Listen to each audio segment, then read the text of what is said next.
Shalom semuanya, selamat siang. Pada kesempatan kali ini, Damai akan menyampaikan presentasinya mengenai sejarah Alkitab. Pada Damai, saya persilahkan. Baik, salam saudara-saudara. Pada saat ini saya akan menjelaskan tentang sejarah Alkitab. Dan sebelum kita mengenal sejarahnya, kita harus mengerti apa yang dimaksud dengan Alkitab itu.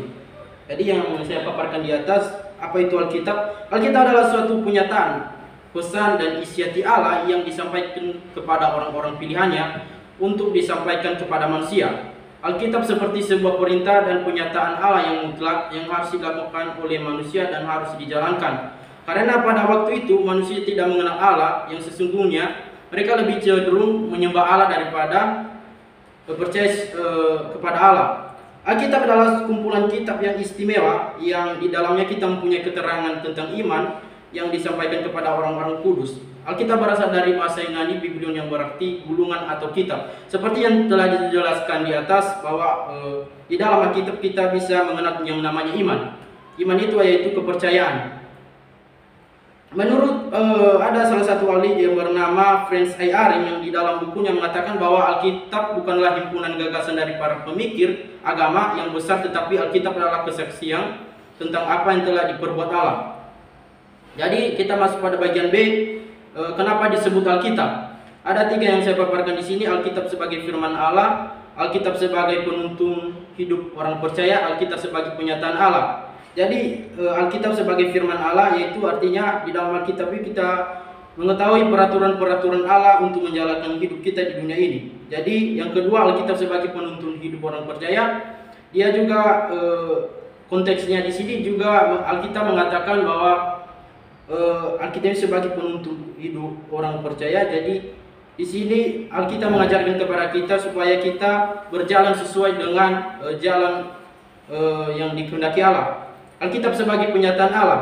Alkitab sebagai pernyataan Allah artinya di sana kita bisa mengenal Allah yang sesungguhnya, sehingga kita tidak lagi percaya kepada hal-hal yang contohnya dulu kita menyembah patung atau berhala.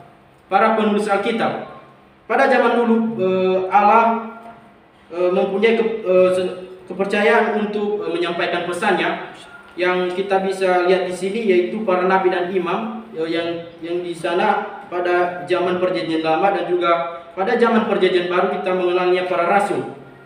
Jadi di sini kita bisa simpulkan bahwa orang-orang percaya yang dipercaya Allah untuk menyampaikan pesan ini yaitu para nabi dan imam dan juga para rasul. Oke, penulisan Alkitab. Kita harus tahu bagaimana penulisan Alkitab. Sebelum kita melihat bahwa Alkitab sekarang mempunyai sampul yang berwarna hitam dan juga mempunyai banyak bentuk-bentuk Alkitab sekarang, kita harus mengetahui bagaimana para orang-orang zaman dulu membuat Alkitab itu. Yang di Perjanjian Lama orang-orang menulis Alkitab di tanah liat. Kita bisa melihat di Yeremia pasal 4 ayat 10 dan juga batu. Kita bisa mengetahui di situ pada waktu Allah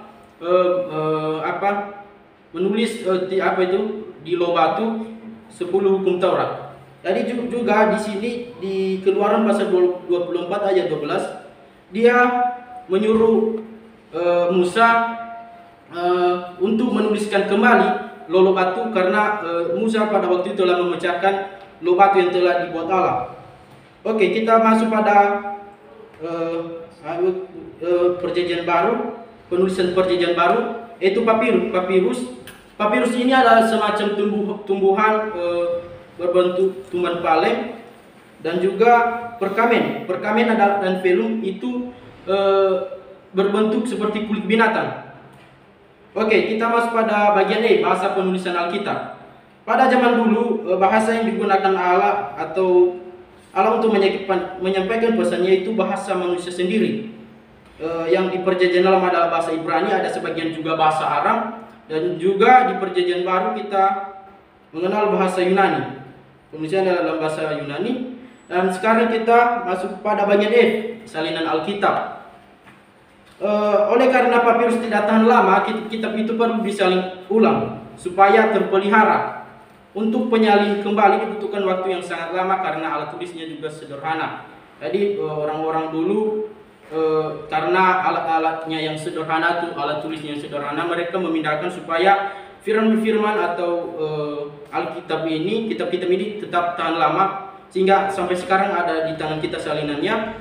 Yaitu sejumlah salinan tersebut ditemukan di desa Qumran di dekat Laut Mati. Hal ini karena gua tersebut merupakan tempat persembunyian dari kejaran orang-orang yang mau membunuh pengikut Kristus. Pada zaman dulu itu orang-orang Kristen yang percaya kepada Allah itu dianiaya atau dibunuh. Jadi mereka ditetapkan oleh para raja-raja dulu itu supaya menyembah kepercayaan raja seperti patung ya kayak gitu. Dan di sini ada pula juga yang disimpan di sebuah gereja di Kairo. Gereja adalah tempat penyimpanan gulungan-gulungan manuskrip keagamaan yang sudah tidak terpakai dalam ibadah tetapi dianggap suci sehingga tidak dibuang.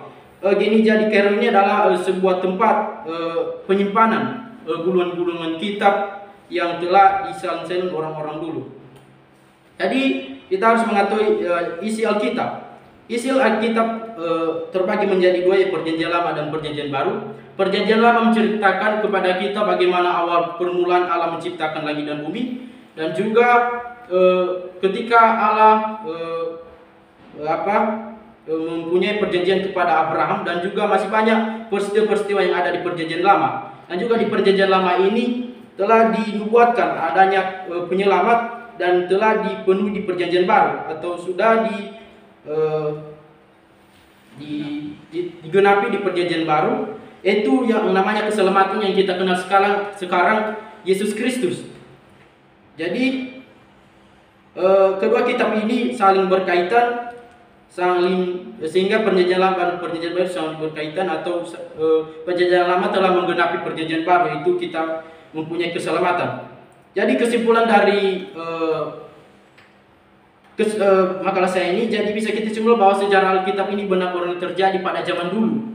Sejarah ini pasti tidak akan ada jika tidak disertai dengan Roh Kudus, sehingga sekarang kita orang-orang percaya dapat mengetahui ketetapan Allah dalam kehidupan kita, sehingga kita dapat mempunyai keselamatan dalam Dia Tuhan kita Yesus Kristus, seperti yang tertulis dalam kitab 1 Timotius pasal 3 ayat 16 dan juga 2 Petrus 1 ayat 20. Saudara bisa membukanya nanti. Demikian saja presentasi saya. Terima kasih. Demikian presentasi dari Damai Junior Manbuaya. Sungguh luar biasa mengenai penjelasan sejarah Alkitab. Kami akhiri dan kami sapa semuanya. Shalom.